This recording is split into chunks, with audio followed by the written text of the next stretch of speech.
El día de hoy la infección por virus de inmunodeficiencia humana. Sí. ¿Verdad? Bien. Una breve introducción, pues bueno, ya es la infección causada, infección humana causada por el retrovirus VIH-1. También está el VIH-2, sin embargo, pues es poco común en nuestra población, aunque puede también existir. La transmisión es humana mediante fluidos infectados y hasta el momento se conoce que ha sido responsable de más de 40 millones de muertes en el mundo. Entonces, pues bueno, esta es la estructura esquematizada del virus de la inmunodeficiencia humana. Entonces, hablando un poco de historia, me gustaron estos datos que son breves, los obtuve de la CDC, y bueno, hablo un poco de la transición que ha habido desde la epidemia de los 80s en el VIH, cuando se empezó a descubrir este tipo de infecciones. Entonces, el 5 de junio de 1981 se dio el primer reporte oficial, se dio a conocer el primer reporte oficial de 5 hombres homosexuales con neumonía por neumocistis. Luego el 3 de junio, el 3 de julio de 1981, el reporte de 26 hombres con Kaposi, neumonía por neumocistis, y el 24 de septiembre de 1982 se acuñó por primera vez el término SIDA y la primera definición. Aquí está, bueno, pues en los primeros reportes, ¿no? Entonces, en 1983 se abre la primera línea telefónica nacional del SIDA, donde pues la gente que empezaba a notar sobre esta infección tenía dudas, pues miedo, cómo infectarse. Se decía que por el aire, se decía que por diferentes vías de transmisión se podían infectar las personas. Entonces, pues ahí resolvían lo que se conocía hasta el momento de la infección. Eh, ya se empezaron a dar reportes de SIDA en parejas mujeres, o sea, en parejas mujeres de hombres con SIDA, y las primeras recomendaciones de prevención ocupacional se generaron en este año también. En 1985 se asocia, vaya, de manera causal el SIDA por el virus de inmunodeficiencia humana. Y en 1989 se ejecutan las primeras guías de prevención para neumocistis jirovecii y para prevención y transmisión en trabajadores de la salud. Entonces aquí ya se empezaba a dar más auge a esto.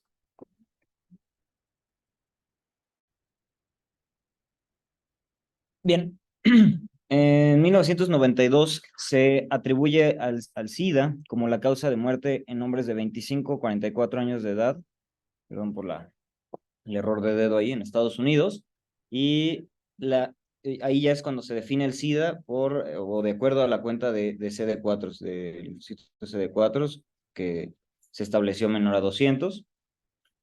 En el 94 se realiza la primera guía de prevención de VIH en trasplantes. Ya en el 96 se crea lo que ahora sigue como un organismo, que es el ONUCIDA o el AIDS, y las primeras guías de tratamiento en terapia antirretroviral en VIH en 1998. Estas fueron las primeras guías de tratamiento antirretroviral. En el 2004 se realizan las primeras guías para tamizaje de VIH durante el parto y el puerperio en mujeres con estatus de VIH desconocido. 2005, las recomendaciones de prevención de VIH postexposición no ocupacional, que ya empezaba a hablarse un poco del tema de PrEP y PEP. La reducción de transmisión de VIH hasta el 96%, con el tratamiento ya se empieza a notar en el 2011. En 2014, las primeras guías de profilaxis preexposición en pacientes con riesgo sustancial de VIH. Y bueno, ya en 2017, la campaña Prescribe HIV, Prescribe HIV Prevention, para prescripción de la PrEP y de la PEP. Entonces, ya en el 2020, hablando de la actualidad, pues bueno, está las acciones, pues, está este esquema que hace la CDC junto con la ONUCIDA o la UNAIDS para las acciones pues, clave en el control de la epidemia de VIH. Entonces, pues bueno, evidentemente se dio auge a las pruebas de VIH, resaltar que toda la población en general, las personas que tenemos alto riesgo por ser trabajadores de la salud, las poblaciones con más riesgo de VIH, pues tienen que hacerse un análisis o una prueba anualmente al menos. Vamos a hablar un poquito más adelante de eso. Y bueno, hasta el 2021 se hacía 2019 a 2021, que fue cuando se publicaron estas infografías. Bueno, se decía que el 86% de la población que tiene VIH conoce su estatus de VIH o saben que tiene VIH. Evidentemente la prevención, bueno, con el uso de condones, el uso de la PrEP y de la PEP, en especial la PrEP, que se ha visto que tienen buena disminución del riesgo de adquirir VIH. Y evidentemente las personas que tienen el diagnóstico ya de VIH, pues el darles tratamiento, ¿no? Actualmente, pues ya la comodidad de los tratamientos de VIH en cuanto a que ya hay combinaciones de una sola tableta o la disponibilidad de la información y de los tratamientos, pues bueno, ha aumentado en sí el tratamiento, el uso de los tratamientos y evidentemente el diagnóstico y la prevención. Bien. Hablando un poco de la epidemiología, estas son gráficas obtenidas de la CDC.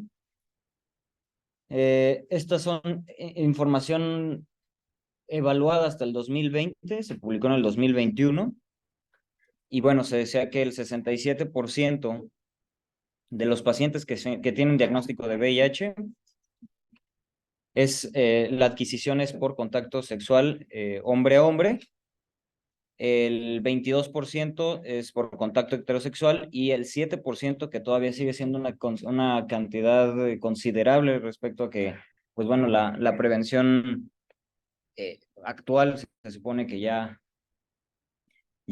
es mucho mayor, pues bueno, sigue siendo sustancial el hecho de que 7% de las infecciones por VIH sean por uso de agujas inyectadas, ¿no? O por compartir agujas en los pacientes que usan drogas intravenosas. Y bueno, de acuerdo a los países, lo vamos a ver más adelante, o las regiones, pues bueno, tienen el mayor porcentaje de infecciones perinatales o de infección vertical. Pero bueno, la mayor vía de contagio es por contacto sexual, hombre a hombre. La raza más afectada sigue siendo hasta la fecha los afroamericanos y más del 50% de pacientes de VIH son del grupo etario bueno, comprendido entre los 13 y los 34 años de edad. Esta gráfica es interesante, la que está de este lado, porque se vio un descenso, o sea, se había mantenido como en una meseta, vaya, y del 2020 al 2021 se vio que hubo un incremento en la detección o en los casos de detección de VIH. Sin embargo, la estadística lo atribuye a que en 2020, pues el acceso a las pruebas, el acceso a los tratamientos o pues a los hospitales, a las consultas, disminuyó. Entonces, en el 2021 ya se empezaron a ver reflejados todas estas personas o pruebas que no se realizaron durante el periodo más, bueno, pues digamos, el auge de la pandemia, ¿no? Y bueno, pues ya lo decíamos, el grupo más afectado son hombres, seguido del grupo de mujeres con un 18%, y un grupo que también actualmente ya tiene más relevancia, o que se le ha dado más relevancia, no que tenga más, ese es el grupo de las mujeres transgénero, ¿no? Entonces, con esto la CDC y la UNOCIDA, pues hablan de que cerca de 1 millón de adultos en Estados Unidos se identifican como transgénero. Con este auge que se le ha dado a la población transgénero, entonces ya ha habido un aumento en el 7% de diagnóstico de VIH en adultos y jóvenes transgénero del 2015 al 2019. Aproximadamente 1 de 7 personas transgénero con VIH tenían SIDA al momento del diagnóstico y no conocían su estatus. Y bueno, también, cosa que actualmente sigue siendo relevante, que las personas de color o sea, hay un gran número todavía de personas de color que fueron diagnosticadas con VIH en 2019 y el 37%, casi equiparable, fueron las hispanos o latinos. Bien. Hablando ya un poco hacia cada región pues sí, por países. En el 2019 al 2021 hubo 2 regiones que se observaron con aumento en la detección de casos de VIH. Estas fueron Europa del Este y Asia Central y Oriente Medio y África del Norte. Recordemos que las regiones que históricamente han tenido o han permanecido con una meseta o con una infección tan prevalente como el VIH es el, África del Este y Sudáfrica, que son pues las Áfricas llamadas subsaharianas, con una población con VIH de hasta el 60%. Se dice que la prevalencia en estas regiones en la edad reproductiva es del 5%, o sea, lo que es comparado con otras regiones como América o como Europa, pues es muy alto, ¿no? Y el predominio sigue siendo en mujeres en esta región. Entonces aquí vemos las gráficas, ¿no? En 2021 se ve el incremento, sobre todo en África del Norte y el Este Medio, y en Europa del Este con Asia Central. Bien. En el África del Oeste en el África Central, todavía hasta la fecha hay, bueno, más bien, actualmente ya hay tasas de infección bajas. Se dice que como hay varias poblaciones o sí, parte de la población de estas regiones son musulmanes o tienen como criterio cultural la circuncisión, eh, se atribuye el hecho de que se hayan mantenido bajas las tasas de infección. Sin embargo, haciendo un poco de investigación en cuanto a la circuncisión, que todavía hasta la fecha se ha hablado de que puede ser un método de prevención de VIH, pues bueno, se asocia a que reduce el área de superficie de mucosa y eso disminuye el contacto con los fluidos, en especial los genitales, y entonces esto puede reducir como la entrada inicial del virus. Sin embargo, realmente todos los estudios que leí de la circuncisión en método de prevención realmente no lo asocian a que realmente tenga un beneficio la circuncisión. No sé si nos pudiera comentar algo sobre esto.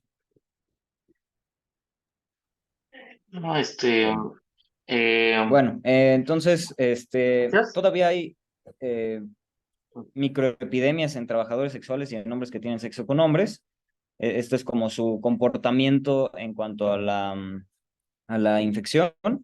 Y bueno, en Nigeria, que es la población o la región más conocida o más popular de esta área, o sea, equivalen a 1/3 de todas las infecciones verticales a nivel mundial, pues vaya. Entonces, la mayor importancia que tiene en Nigeria son las infecciones verticales. ¿Qué pasa en Europa Central y del Oeste? Y bueno, Norteamérica. Eh, Todavía sigue siendo, se considera que es en poblaciones, la infección está concentrada en poblaciones específicas, en hombres que tienen sexo con hombres y en mujeres transgénero.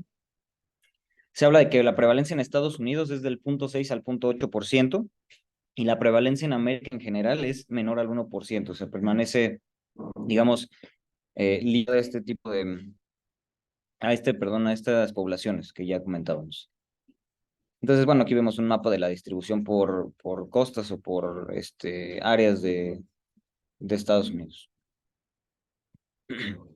¿Qué pasa en México? De acuerdo con el CENSIDA, realmente la información que tenemos en cuanto a gráficas o los últimos reportes que tenemos del CENSIDA, pues oficiales, vaya, es en el 2014 que se hablaba de una prevalencia del 0.2 al 0.3%, que prácticamente se ha mantenido, perdón, en esos rangos en los adultos. Y esto evidentemente se ha visto beneficiado por el aumento en la detección y una disminución en el retraso en la notificación de los casos de VIH. Y todavía se habla, lo que ya comentábamos en América, los casos concentrados en poblaciones específicas. Este es un análisis del 1975 al 2013. Se publicó en el 2014, pero esta es nuestra prevalencia como se había mantenido, básicamente en una meseta. Entonces, estas tablas las dividen igual en los informes de Censida por casos acumulados y de acuerdo al método de contagio o de acuerdo a la vía de contagio, que eh, sigue siendo la mayor cantidad en contacto sexual, y otra que también es de importancia, pues el contacto sanguíneo o los usuarios de drogas intravenosas. La vertical, si bien se ha mantenido en estándares bajos, pero pues también es de importancia, ¿no? Y bueno, me pareció importante los últimos años, que aquí los tomé, del 2018 al 2023, en jóvenes de 15 a 24 años, que sigue siendo la población más prevalente y bueno, principalmente en hombres. Entonces, hablando un poco de la fisiopatología, tenemos que hablar primero de la filogenia viral. Sabemos que se derivaron, este virus se derivó de virus que se encontraba en simios, que los simios eventualmente, al ser consumidos por los hombres que cazaban en África, ese es el punto, ahí adquirieron la infección, este virus mutó para llegar a ser contagioso entre hombre y hombre. Y bueno, a partir de aquí se han ido pues obteniendo diferentes grupos de virus de acuerdo a sus características, y bueno, los que son más frecuentes en las infecciones en humanos, pues bueno, es el HIV-1 y específicamente el grupo M. En especial, si vemos las tablas, casi todas las regiones del mundo son infecciones por el grupo B, o más bien por o sea, el grupo M, pero con su subgrupo B, y en África predomina el grupo C. Ese es así como lo más relevante, ¿no? Hay algunos otros grupos, como el grupo P, el grupo, bueno, los subgrupos GOR, que también se ven presentes en cierto grupo de población, y que también este tipo de subgrupos tienen alteraciones o mutaciones genéticas que los hacen resistentes a cierto tipo o cierto grupo de tratamientos. Entonces, es una partícula de 120 nanómetros de diámetro, es esférica, tiene un núcleo en forma de cono y con su cápside, en el cual se contienen dos cadenas de RNA en sentido positivo, y tiene una membrana lipídica de doble capa, en donde se encuentran las glicoproteínas más importantes, que es la GP120 y la GP41. Entonces aquí vemos esquematizado las proteínas importantes del virus, pero para que para que pueda ingresar requerimos de dos muy importantes, principalmente de la GP120. Entonces, eh, afecta ciertas células en específico, que son los linfocitos TCD4 activados, los macrófagos y las células de la glía.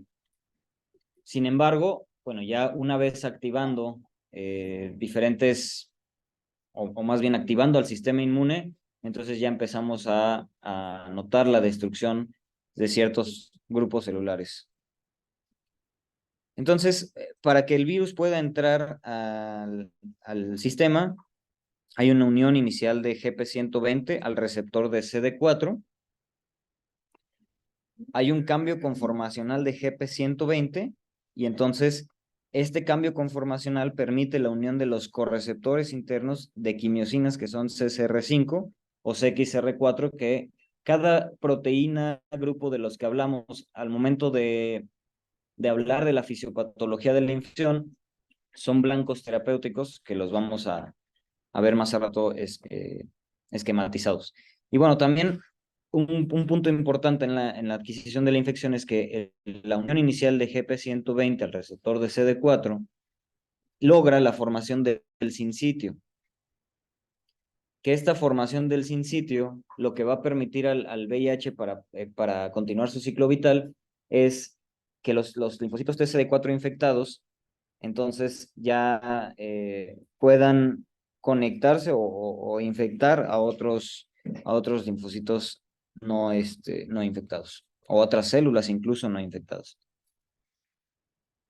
Entonces, hay también un grupo de cadenas no formadoras de sinsitio,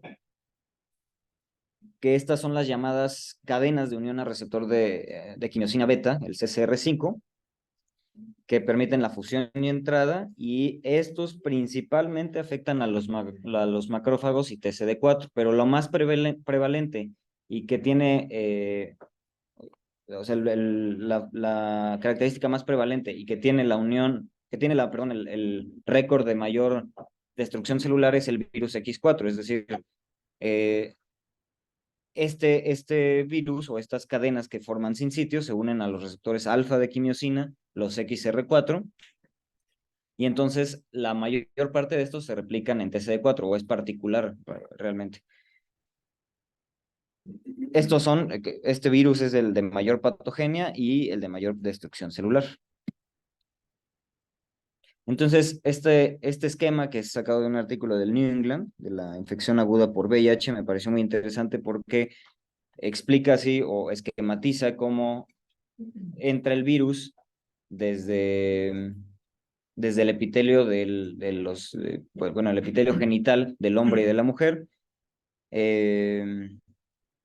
Entonces, vaya, aquí están las células infectadas por X4R5, que es lo que ya habíamos platicado, y esto permite la proliferación de estas células y la perpetuación de la infección, infectando otras células que se encuentran en el tejido. Entonces, esta era una de las teorías, o es una de las teorías, que se hablaba en la protección o prevención que pudiera dar la circuncisión, ¿no? En hombres. Entonces, se dice que las células infectadas y el propio virus, para cruzar la barrera de la mucosa, tarda aproximadamente 2 a 6 horas, en 3 a 6 días, y hay una propagación local de los CD4 infectados, y empieza a haber la diseminación en los ganglios linfáticos. Entonces, de 6 a 25 días ya hay una diseminación sistémica y se establece lo llamado reservorio viral, que es como la infección temprana. Entonces, en estos tiempos nos basamos para más adelante hablar de las pruebas de diagnóstico en cuanto a infección temprana y bueno, evidentemente en una infección crónica, pues vamos a obtener casi todas las pruebas positivas, a menos que tenga un tratamiento. Entonces, una vez que el virus logra entrar a este cambio conformacional y entra a la célula, ya se libera el ARN en el citoplasma por medio de la transcriptasa reversa del propio virus, hace una copia de ADN que forma o genera errores de transcripción, y esto le permite o se le atribuye la alta mutabilidad del virus. Entonces, el ARN que sobra, es decir, una cadena de ARN de las dos que platicamos, se cambia hacia ADN para poder hacer su ciclo infectivo, y la otra cadena de ARN se cambia a ADN mediante la integrasa, o más bien el ADN se integra al virus, al ADN del humano, y entonces ya genera los provirus, y así comienza el ciclo vital del virus. Entonces, ya estando el ADN integrado en el ADN del huésped, se cambia bueno, se transcribe a ARN, a un ARN mensajero, y entonces ya se liberan las proteínas, o se da la traducción de este ARN. Y entonces ya se generan los llamados viriones libres para continuar con su ciclo vital. Entonces se dice que va replicando el virus hasta llegar a una replicación de 10 a la 9, 10 a la 10, viriones, ¿no? Este esquema, bueno, todo depende de las condiciones del huésped para que el virus pueda replicarse de mayor o menor medida, ¿no? Pero de todas maneras, pues casi siempre el virus logra llegar, ya sea en mayor o menor tiempo, a su cantidad o a su división de 10 a la 9, 10 a la 10 viriones.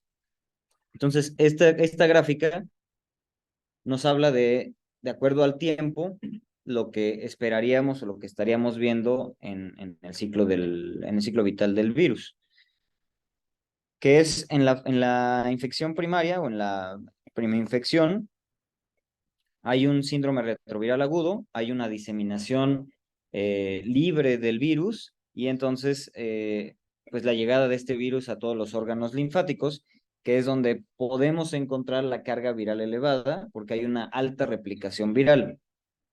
Entonces,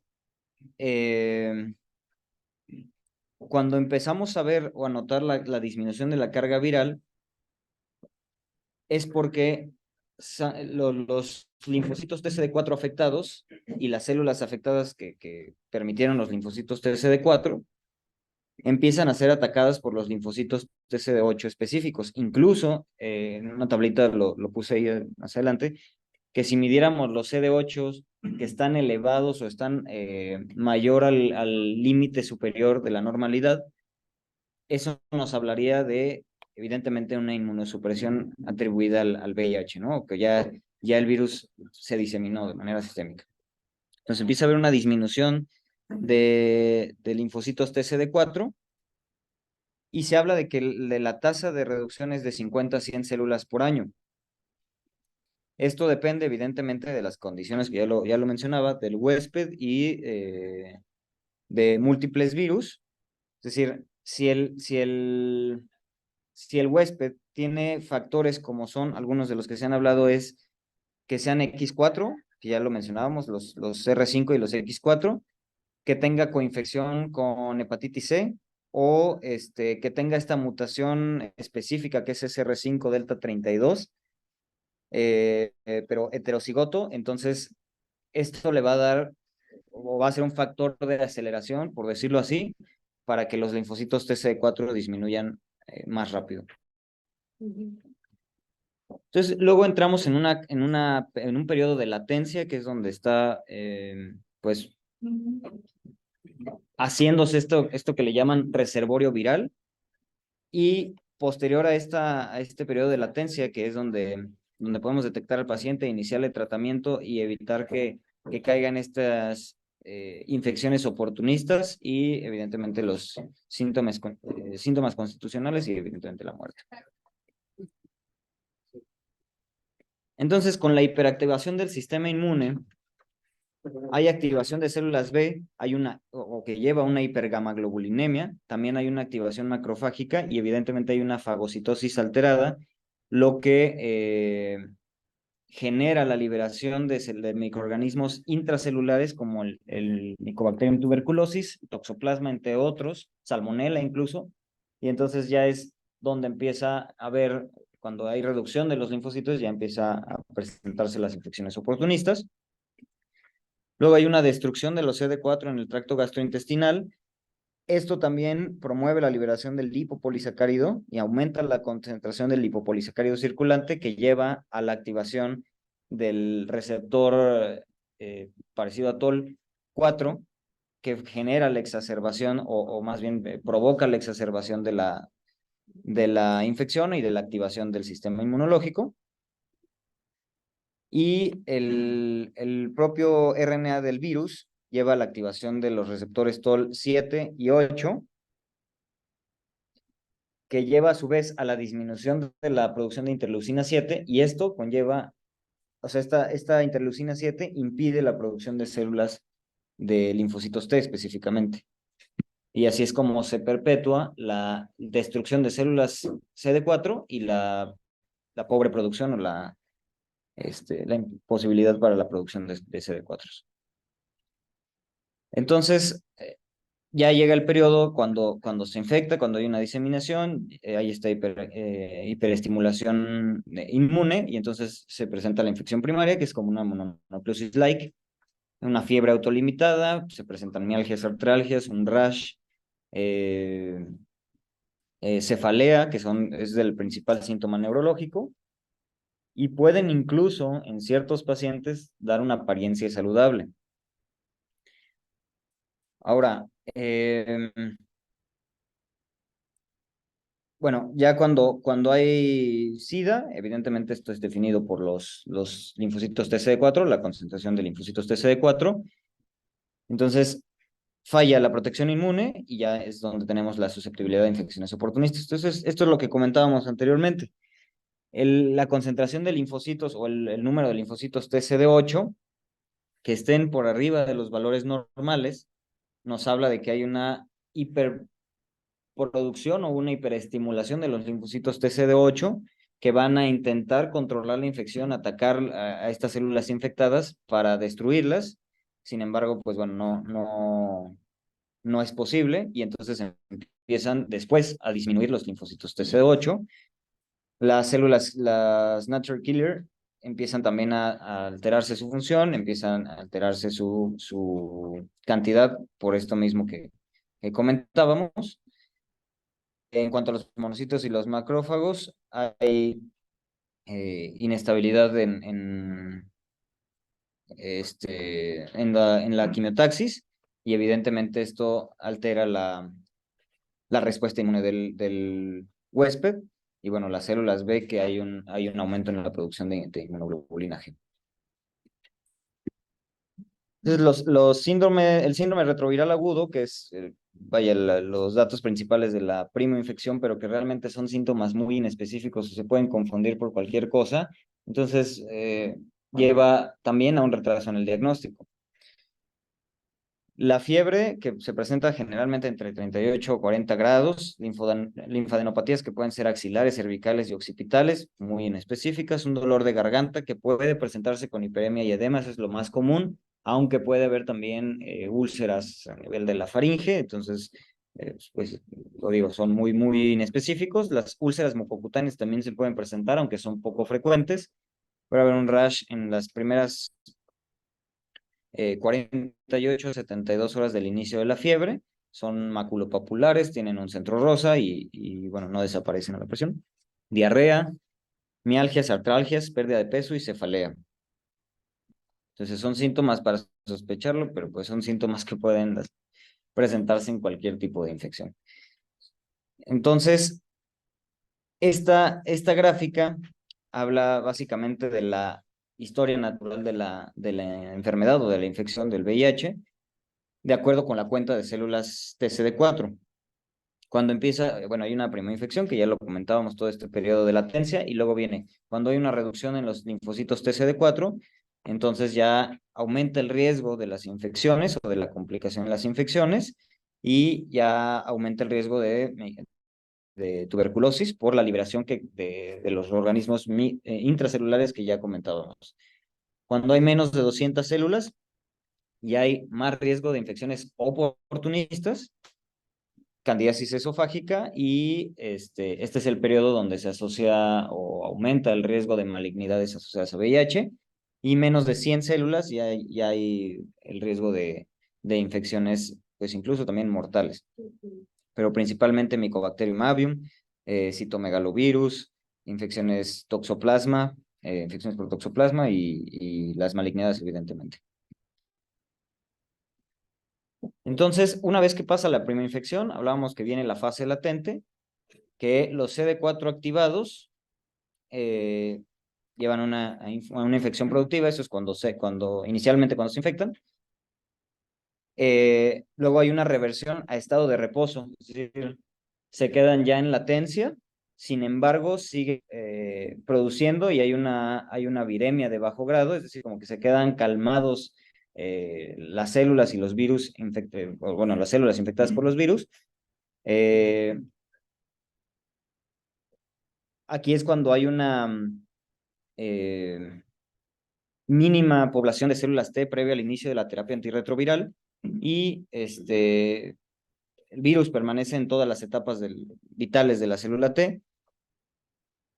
Y esto puede presentar, esto es lo que le llaman el reservorio viral. Esto puede presentarse a pesar de que veamos cargas virales bajas. O sea, puede haber esta expansión clonal que se presenta como viremias de bajo grado. Evidentemente no va a haber síntomas constitucionales porque el paciente pues, está controlado y finalmente solamente lo detectaríamos si midiéramos cargas virales que fueran ultrasensibles. Realmente ninguna de las que hay a nivel mundial actualmente pueden medirlos de manera comercial, vaya. Pero esto se sigue presentando a pesar de que el paciente tenga un buen apego a la terapia antirretroviral. Entonces, se me hizo importante volver a poner esta tabla por ir, vaya, haciendo la cronología de todos los eventos. La primera infección, luego el periodo de latencia, los síntomas constitucionales, y lo importante es ir relacionándolo con sus eventos en linfocitos TCD4. Bueno, es una infección complicada, pero tratando de resumirlo. En cuanto al diagnóstico, pues bueno, el diagnóstico nos permite el inicio oportuno y rápido inicio de la terapia antirretroviral. Da un beneficio al paciente y a la población para frenar la transmisión. Esto es de lo más importante. Hay un periodo eclipse, que es justo este periodo en el que se infecta, es una infección temprana y podemos no detectarlo. Las pruebas serológicas pueden salir negativas. Y bueno, de acuerdo al sistema de estadificación de FIBIC, es de 1 a 6 estadios, de acuerdo a la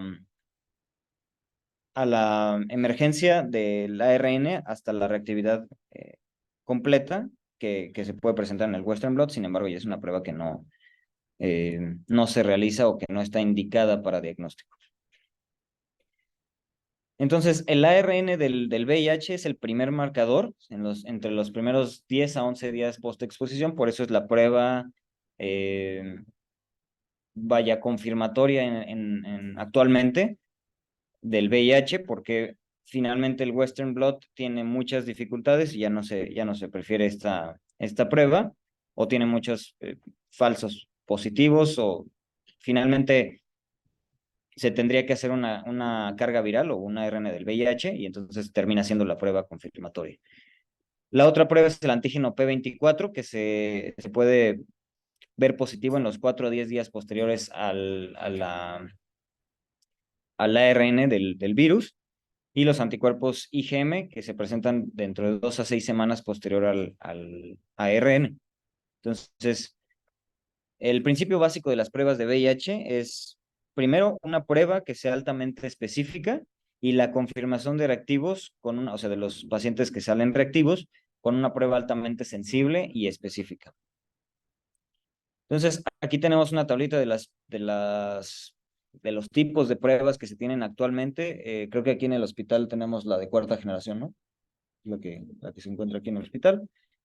Sin embargo, a pesar de que sea de cuarta generación, pues siempre vamos a requerir una prueba confirmatoria que va a ser la carga viral. Ahorita traigo un esquema para como Aquí creo que de debe ser de diagnóstico. tercera generación, ¿eh? La prueba. Entonces, de acuerdo De con la tercera OMS, generación la prueba. el algoritmo diagnóstico tiene un 99% de valor predictivo positivo y se requiere la combinación de 2 o 3 pruebas en serie, que estas pruebas llevan a un 99 o más del 99% de sensibilidad y más del 98, mayor o igual al 98% de especificidad para que puedan ser diagnóstico de VIH. Situaciones especiales, pues los niños menores de 18 meses de vida no se deben usar pruebas de anticuerpos por la transmisión o el paso de anticuerpos de la madre. Entonces, en estos pacientes, en esta población, se debe usar estrictamente las pruebas de ácidos nucleicos y evidentemente en la población que utiliza PrEP, porque al hacerle pruebas incluso de carga viral, podemos tener viremias bajas y no ser detectados en las pruebas de ARN, y bueno, también pueden tener bajos niveles de anticuerpos. Sin embargo, estos pacientes, una vez que se detecte o se diagnostique el VIH, pues tienen riesgo de resistencia a las terapias antirretrovirales en monoterapia. Entonces, las recomendaciones para diagnóstico: el tamizaje de VIH es recomendado para todo paciente que se haya notificado, a menos que no acepten. Personas de alto riesgo deben ser evaluados anualmente, ya lo comentábamos al inicio. Y no se requiere un consentimiento informado agregado. Con el consentimiento médico de la hospitalización o un consentimiento médico general, ya es posible hacer las pruebas. Antes sí se solicitaba un consentimiento informado agregado para poder realizar las pruebas de VIH. Entonces, esta tablita nos habla del periodo de eclipse, que es donde no se va a detectar las pruebas serológicas. Y a partir de los 10 días ya podemos empezar a tener pruebas serológicas positivas, siempre recordar que debe llevar otra prueba serológica si es que esta resultara positiva. En algunas ocasiones algunos laboratorios no utilizan el método adecuado para hacer la serología y pueden tener falsos positivos. Entonces se debe confirmar con otra prueba serológica y luego realizar una prueba confirmatoria, que en este caso pues ya es los ácidos nucleicos.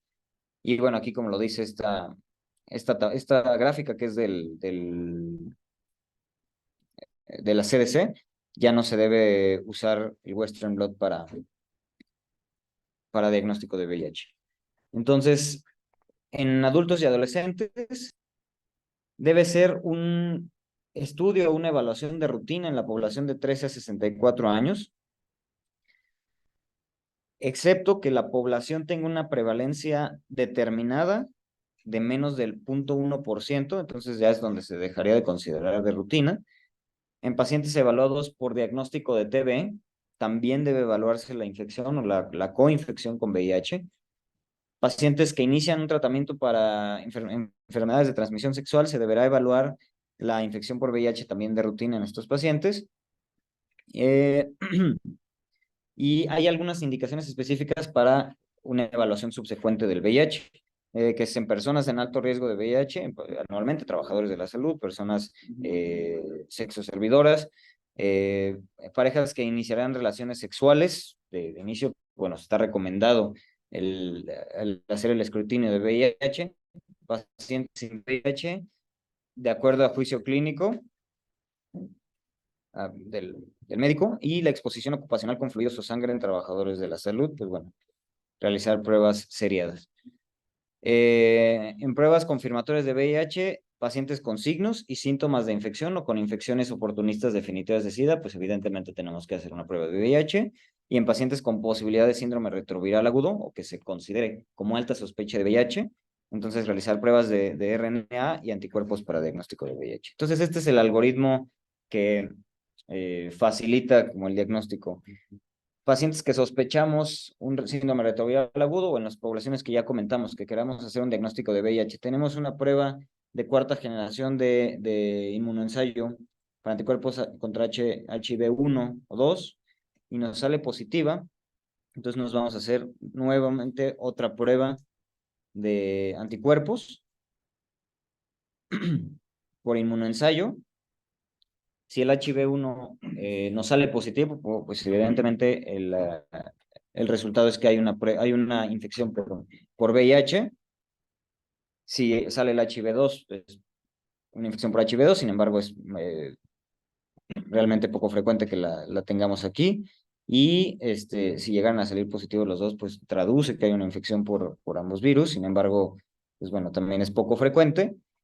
Y si estas pruebas, aquí es donde normalmente podemos tener confusión, que si estas pruebas nos salen determinadas, es decir, la primera nos sale positiva, la segunda nos sale negativa, entonces, o las dos negativas, pero la sospecha es alta, puede estar en un periodo de eclipse, se recomienda repetir la prueba en 1 o 2 semanas después de las pruebas, y si estas llegaran a salir indeterminadas, entonces nos vamos directamente hacia la carga viral. Ya no se recomienda el Western blot, ya lo hemos comentado. Si sale positivo el RNA, evidentemente hay una infección por HIV-1. Y evidentemente el RNA negativo descarta la infección por VIH.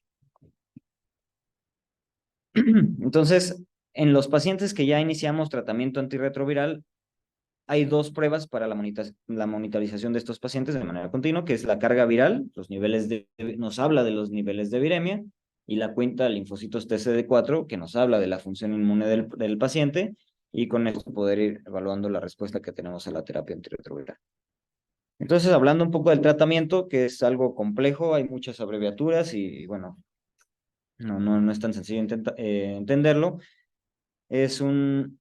Bueno, se prefiere siempre el inicio rápido de la terapia posterior al diagnóstico, y actualmente hay 6 clases de medicamentos que interfieren en el ciclo de vida del virus, que son los inhibidores de entrada, los inhibidores de transcriptasa reversa, nucleócidos, no nucleócidos y nucleótidos, los INSTI, y los inhibidores de proteasa y los inhibidores de cápsida.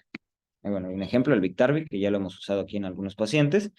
Entonces, las consideraciones generales para el inicio del esquema, estas consideraciones vienen en la guía eh, de los Institutos Nacionales de Salud. Sin embargo, hay algunos que los omití, algunas recomendaciones que las omití porque no se hacen esas pruebas aquí en México, que son los niveles de carga viral pretratamiento, la cuenta de CD4 previo al tratamiento, la historia de exposición prueba cabotegravir, aunque ahí me queda la duda porque creo que ese esquema de PrEP de cabotegravir no está aquí en México. Pero bueno, en aquellos pacientes que no sé, sean del extranjero y que hayan tenido la exposición a cabotegravir como PrEP, sí se tiene que considerar al inicio del tratamiento porque se tienen que hacer pruebas de resistencia, sobre todo a los INSTIs, y se prefieren no iniciar esquemas con INSTIs o que no incluyan INSTIs. Evidentemente la adherencia que pueda tener al paciente al evaluarlo, al hacerle todos los interrogatorios, y en aquellos pacientes que consideremos prioritario iniciar una terapia antirretroviral antes de obtener los laboratorios basales. Entonces, la recomendación es que al inicio de la terapia en pacientes naive o en pacientes vírgenes a tratamiento, se inicia un INSTI, un inhibidor de proteasa o un no nucleócido, perdón, más un nucleócido. O sea, siempre un nucleócido acompañado de cualquiera de estos 3 grupos que mencioné arriba. Entonces, los nucleócidos, pues son la mibudina, emtricitabina, tenofovir, que puede ver tenofovir a la fenamida o tenofovir de hidroxilo. Y los INSTIs, por ejemplo, que es otro grupo con el que podríamos iniciar, es victegravir, dolutegravir, el vitegravir o raltegravir. Creo que aquí solamente tenemos victegravir, dolutegravir y raltegravir, si no mal recuerdo. Y bueno, los otros grupos son los no nucleócidos, perdón, que del más conocido aquí es efavirenz, y sabemos que su efecto principal es los síntomas neuropsiquiátricos, principalmente los sueños vívidos. Los inhibidores de proteasa, que son los más conocidos, pues el atazanavir y el darunavir, que también está dentro de los esquemas iniciales. Los inhibidores de entrada, que son el maraviroc, el fostemsavir, que son los que van contra CXR5 y CR4, CX4, perdón. Esos hay que hacerles pruebas moleculares al paciente para poder iniciar este tipo de tratamientos, no son de elección, vaya, de primera elección, y los inhibidores de cápside, que es el lenacapavir. Entonces, este esquema nos resume todas las vías de entrada, evidentemente nos esquematiza cómo entra el virus a la célula y luego nos pone cada grupo de tratamiento a dónde va a actuar. Entonces, bueno, ya los inhibidores de entrada, que ya lo decíamos, los CCR5, los antagonistas de CCR5, los inhibidores de proteasa, los inhibidores de la cápside, los nucleósidos no nucleósidos y los INSTIs, ¿no? Que son los inhibidores de integrasa. Entonces, los esquemas de inicio recomendados, estos vienen en la Guía Mexicana para el Tratamiento de VIH. Puede haber esquemas coformulados, no son los alternativos, son los recomendados. Los coformulados que vienen en una tableta, que es el Victegravir, Tenofovir, Emtricitabina, que es el Biktarvy, y el Dolutegravir, Abacavir, Lamivudina, que es el Triumec. Y hay otros esquemas no coformulados, es decir, que se tiene que tomar 2, 3 pastillas el paciente. Es el Dolutegravir más Tenofovir, Alafenamida y Emtricitabina, y el Dolutegravir más Tenofovir disoproxilo. Entonces, para decidir tenofovir, alafenamida, tenofovir disoproxilo, hay que evaluar las condiciones del paciente, sobre todo la calidad mineral ósea, porque el tenofovir, alafenamida puede disminuir la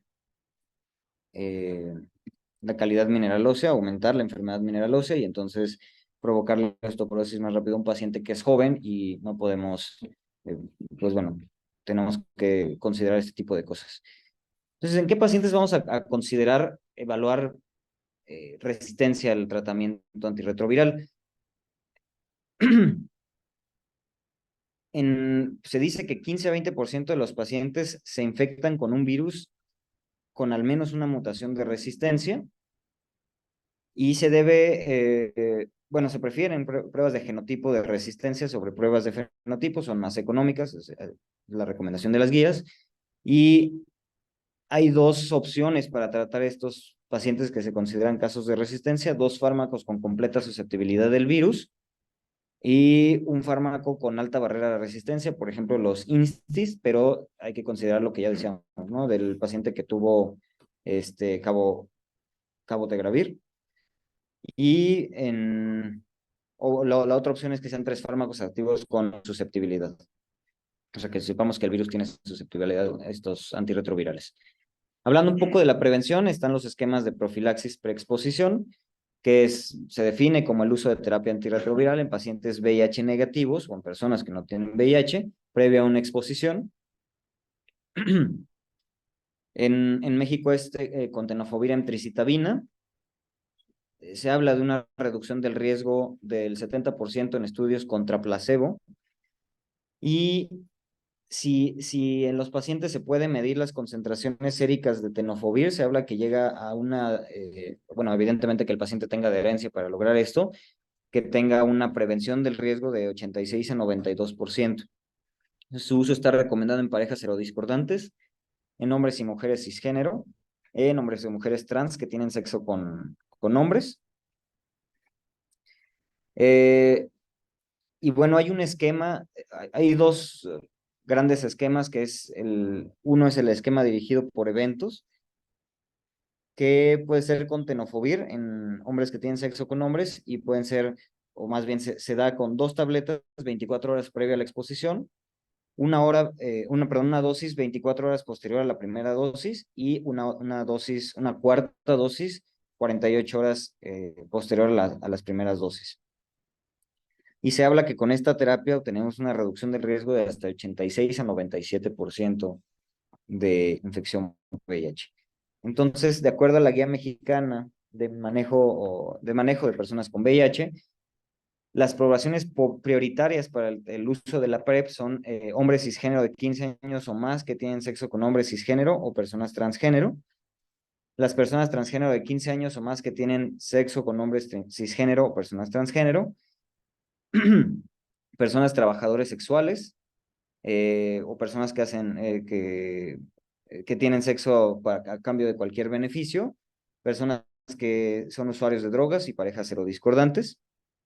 Y las poblaciones preferentes, pues bueno, adultos, adolescentes y jóvenes, mujeres cisgénero vulnerables y la población indígena.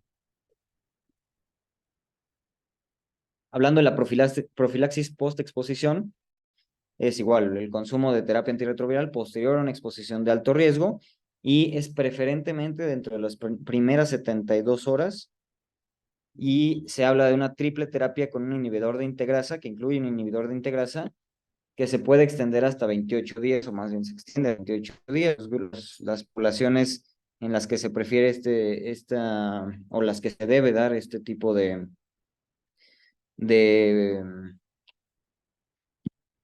tratamiento o de prevención, pues sobre todo en aquellas personas consideradas las que tuvieron violencia sexual o las que sufrieron una violación o cualquier tipo de exposición de riesgo, o pacientes, por ejemplo, trabajadores de la salud. Entonces, en las personas mayores a 13 años que tengan una función renal vaya normal, el esquema es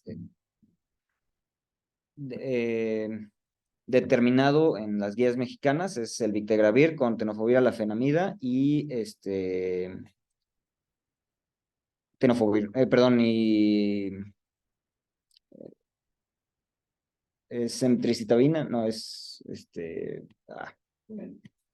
que por las siglas se me fue el nombre, pero este es el esquema recomendado en la población adulta actualmente para profilaxis post-exposición. Bien, eso sería 28 días, se continúa la terapia por 28 días. Eso sería ¿Me escuchas? todo de VIH. No sé si Sebas, hay alguna duda, algún comentario. ¿me escuchas, Sebas? Sí, sí.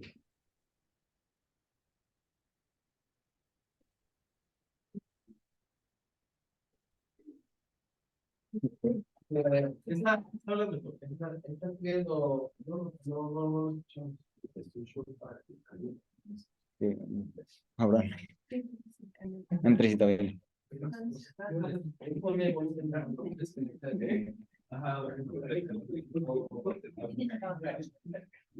A ver, ahí, Doc. ¿Me escuchan? Ya, listo. ¿Me escuchan? ¿Me escuchan? Sí, Doc. Ah, ya, qué bueno. Oye, bueno, a ver, entonces el diagnóstico pues es ahorita bastante sencillo con las nuevas pruebas. Aquí, la verdad es que la serología cuando la vemos parece de tercera generación, que solo mide anticuerpos. La gran ventaja que tienen las de cuarta generación, yo nunca he visto títulos, pero hay títulos para los dos, tanto para el antígeno P24 como para el anticuerpo. En las infecciones muy tempranas, por ejemplo, la primera, segunda semana, el único que está en títulos elevados es el 24, un antígeno. Y de ahí ya, pues ya te habla que este paciente ya puede estar en una infección reciente. Eh, yo aquí nunca he visto que den los títulos así, por eso no creo que sea de cuarta generación, aunque algunos me han comentado que le han preguntado y que les dicen que es de cuarta.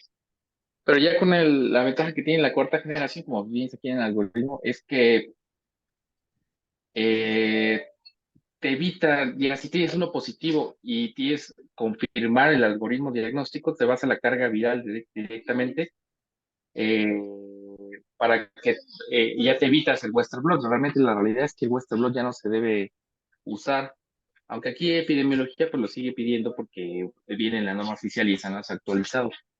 Pero realmente ya con una prueba de cuarta generación positiva, tanto para antígeno P24 y anticuerpos, confirma el diagnóstico y en un paciente, pues, más aún si tiene alguna sospecha clínica de una enfermedad definitoria de SIDA. Eh, los esquemas, el síndrome retroviral agudo.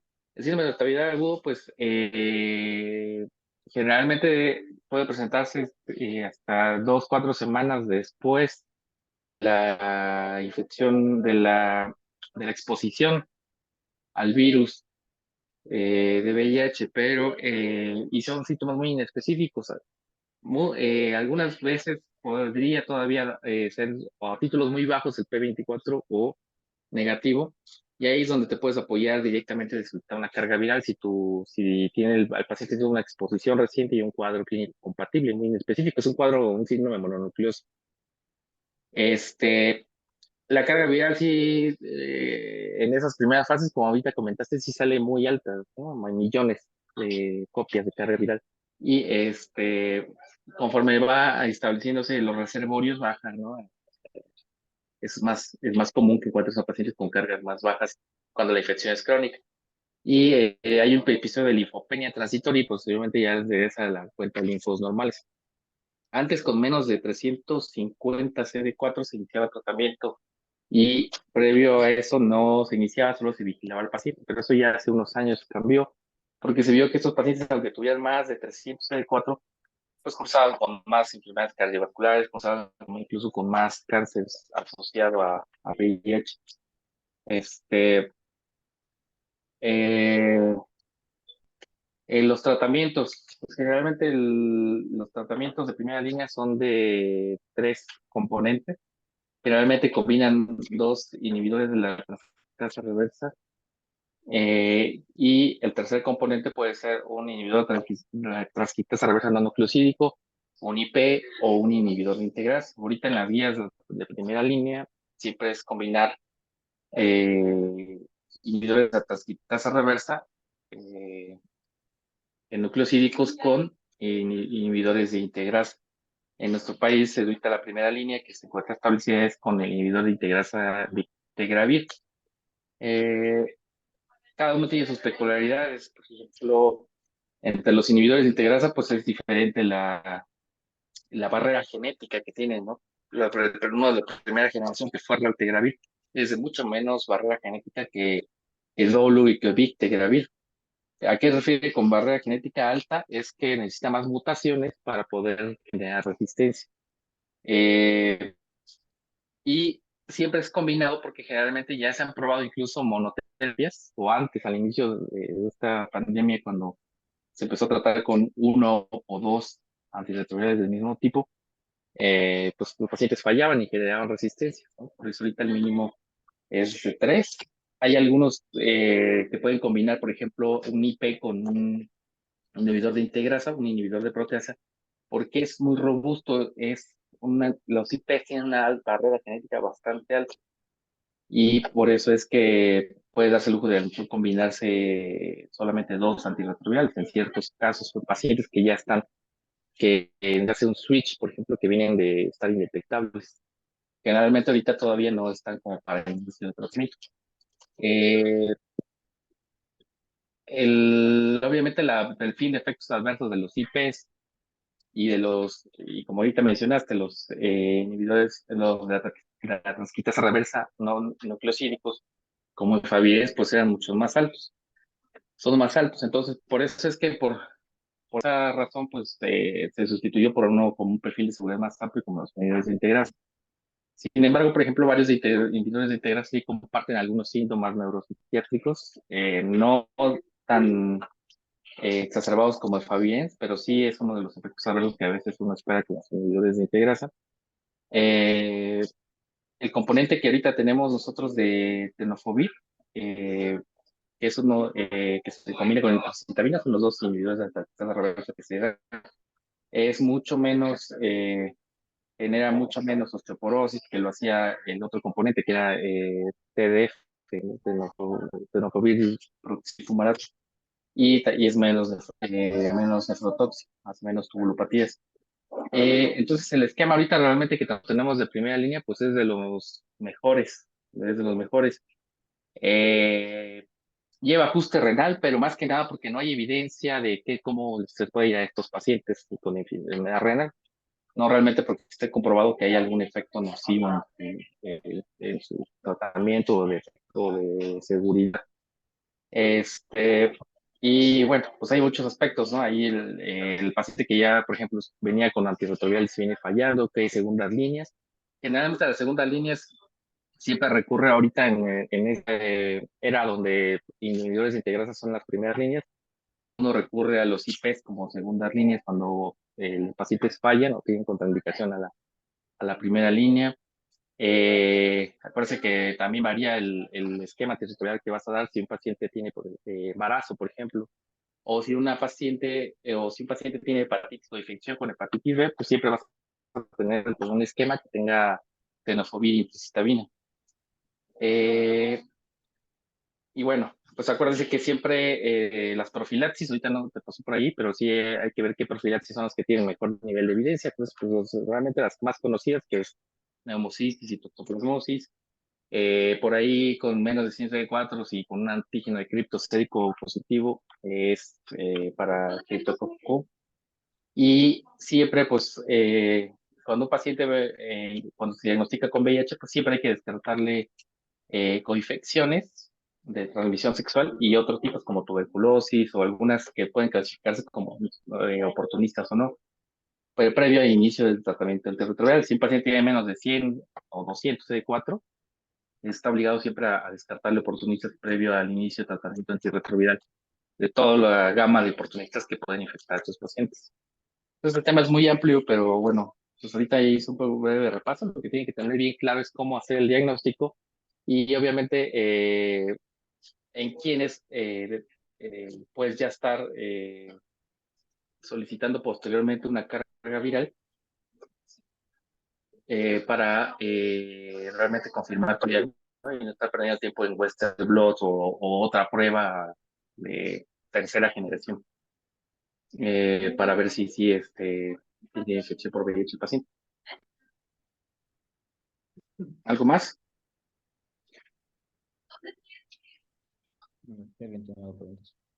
Creo que no. Acuérdense, PrEP es un paciente que cumple más de 30 días con un esquema con tenofovir y citabina, que es el que se está usando ahorita. Obviamente hay requisitos para iniciar el PrEP, que cuáles son, pues es que el paciente no tenga VIH realmente, ¿no? Y que pues va a tener un apego al tratamiento. Ya que descartas VIH, le puedes dar PrEP. La post-exposición es entre las primeras 72 horas y ese sí es con un esquema completo de 3 componentes. Antes se usaba igual con tenofovir, citabina más cepavirenz. Ahorita se usa tenofovir, citabina más un inhibidor antigrasa, igual como con el que estamos ocupando el tratamiento, que es eh, Victiravis. Bueno, ¿algo más? Solo eran, bueno, hay dos esquemas, ¿no? Que están recomendados. Ese que es o sea, dos dosis, una dosis y una dosis después de la exposición. Y el otro esquema es de una pastilla diaria, ¿no? Sí.